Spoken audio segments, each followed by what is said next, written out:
TET మరియు డిఎస్సికి prepare అయ్యే అభ్యర్థులు టెన్సెస్ ఎర్రర్ స్పాటింగ్ పై పట్టు సాధించాలంటే ముందుగా వెబ్ పై పట్టు సాధించాలి. మీరు వెబ్ పై పట్టు సాధించాలంటే వెంటనే ఈ వీడియోను చూడండి.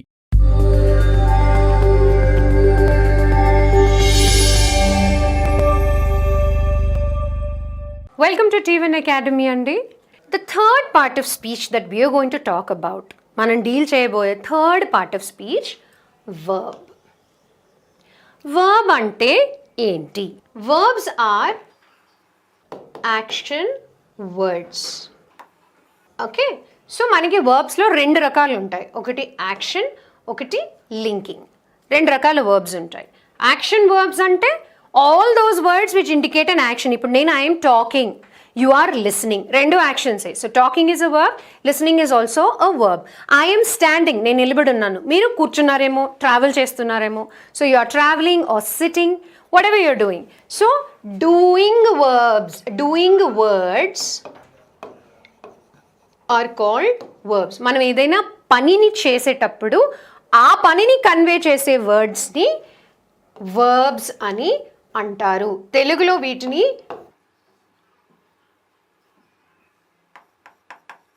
క్రియాపదాలని కూడా అంటారు. సో క్రియలు, తెలుగులో క్రియలు, ఇంగ్లీష్లోకి వచ్చేటప్పటికి వాటిని వర్బ్స్ అని అంటారు. సో దీనిలో రెండు కేటగిరీస్, ఒకటి యాక్షన్ కన్వే చేసేవి, రెండు లింక్ చేసేవి. అవేంటో చూద్దాం. Action verbs. యాక్షన్ వర్బ్స్ ఇందాక మనం చెప్పుకున్నట్టు playing, driving, talking, listening, standing, sitting, sleeping, clapping, smiling, laughing, all the actions that we do, crying, eating, washing, అన్ని, all the actions. Action verbs express action, something that a person, animal or force of nature or a thing can do. Anything. అది ఇప్పుడు చేస్తున్నది అవ్వచ్చు, already చేసేసింది అవ్వచ్చు, ఇకపై చేయబోయేది అవ్వచ్చు. సో వర్బ్స్ గురించి మనం డీల్ చేసేటప్పుడు ఇంకో గ్రామర్ కాన్సెప్ట్ వస్తుంది ఇక్కడ, which is the sense of time. ఎందుకంటే వర్బ్స్లోనే ఐఎన్జీ ఫామ్ ఉంటుంది, ఈడీ ఫామ్ ఉంటుంది, విల్ ఫామ్ ఉంటుంది. Right?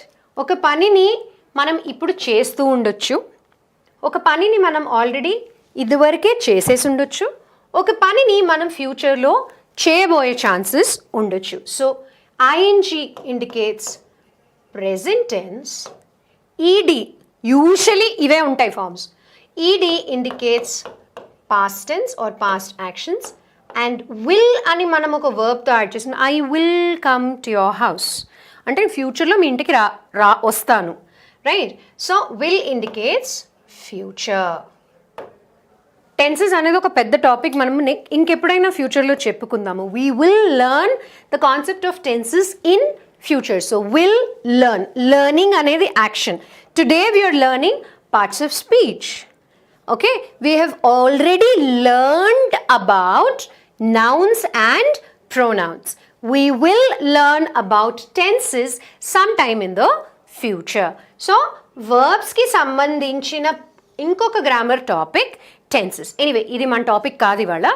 So verbs are action words. Next, linking or helping verb. Linking or helping verb.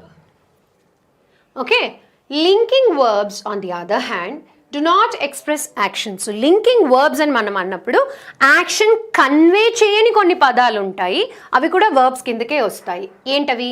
They connect the subject of a verb to the additional information about the subject. ప్రతి వర్బ్కి ఒక subject ఉంటుంది. For example, I am teaching.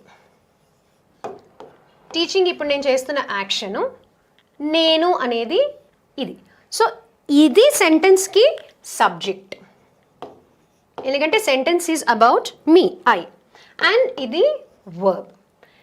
నా linking verbs, ఇప్పుడు ఈ definition చూద్దాం మనం. Linking verbs do not express any action. Already ఇది ఒక యాక్షన్ వర్డ్ వచ్చేసింది ఇక్కడ, టీచింగ్ అనేది. Instead they connect the subject, ఇది subject of a verb to the additional information about the subject. For example, ఇప్పుడు ఐ అండ్ టీచింగ్ రెండు ఉన్నాయి. ఒక నౌన్ ఉంది, ఒక ప్రొనౌన్ ఉంది. Noun or pronoun whatever. ఒక ప్రొనౌన్ ఆర్ నౌన్ దాని సబ్జెక్ట్ అంటారు, ఎందుకంటే focus of the sentence is on that noun. దానికి కనెక్టింగ్ ఇంకొక వర్బ్ ఏంటి? టీచింగ్. ఈ రెండింటిని కనెక్ట్ చేసే word am. So am becomes the linking or helping verb.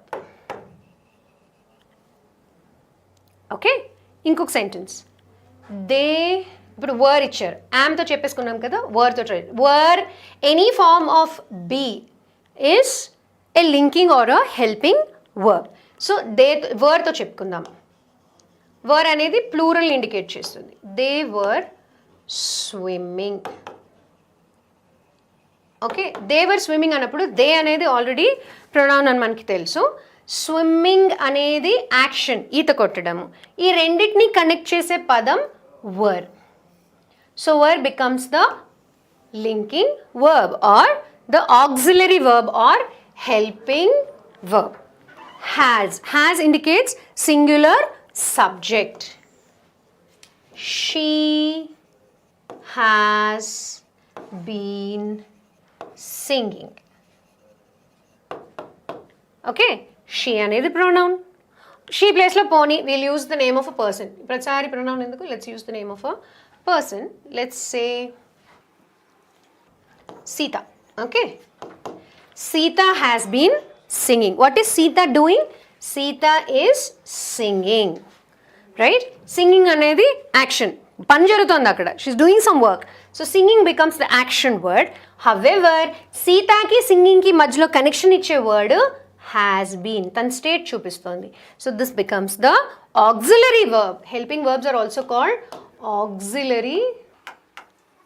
Auxiliary verbs, అంటే సెకండ్ రంగ్ ఆఫ్ వర్బ్స్ అన్నమాట.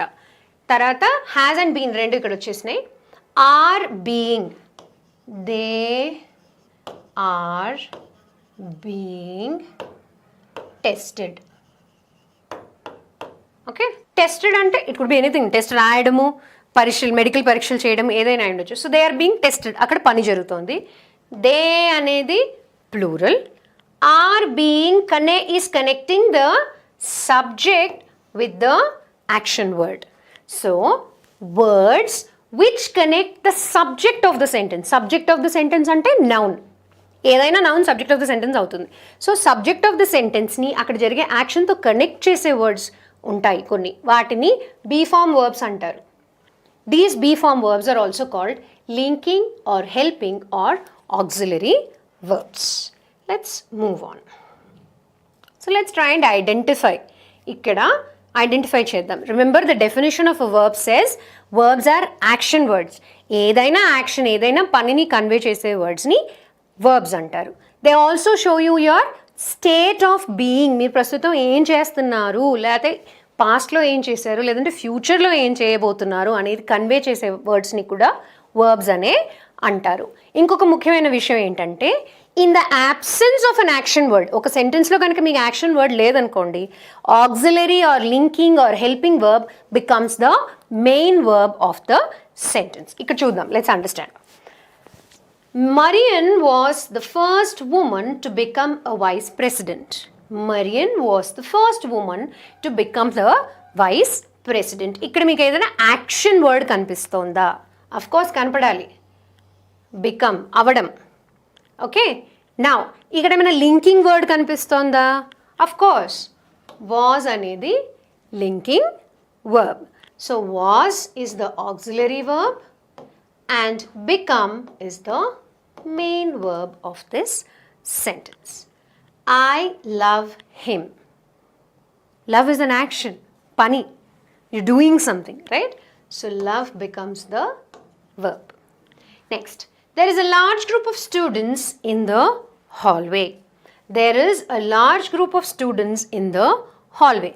Only students ఉన్నారని మాత్రమే చెప్పారు, వాళ్ళు ఏం చేస్తున్నారు అనేది చెప్పలేదు. So action is not there. State of being is there.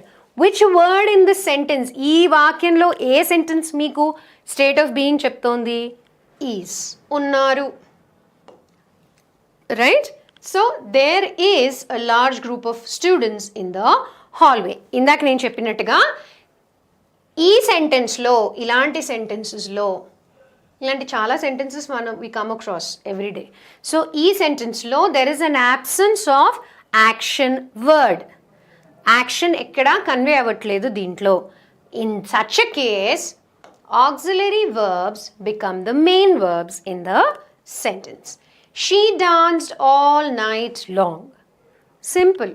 Action convey chestunna word danced. So danced is the verb. I will be 18 next month. Ante my age, I'm 17 now, I'll become 18 next month. So, not me andi sentence. Okay, I will be 18 next month. So na state of being action ledhu akkada, but na state of being cheptondi. Which word? Will be. So this becomes the verb in this sentence. So adi story of verbs. Action or a state of being. Words which convey an action that is being done presently, that is already over, or that will happen in the future. Actions which affect time and which show you the state of being of a noun are called verbs. So practice time lo write 2 sentences with action verbs and 2 sentences with linking verbs. Try and identify. Sentence చేయడమే కాదు, దాంట్లో వర్బ్ని circle చేయండి. అది action వర్డా లేకపోతే linking వర్డా అనేది కూడా identify చేయడానికి try చేయండి.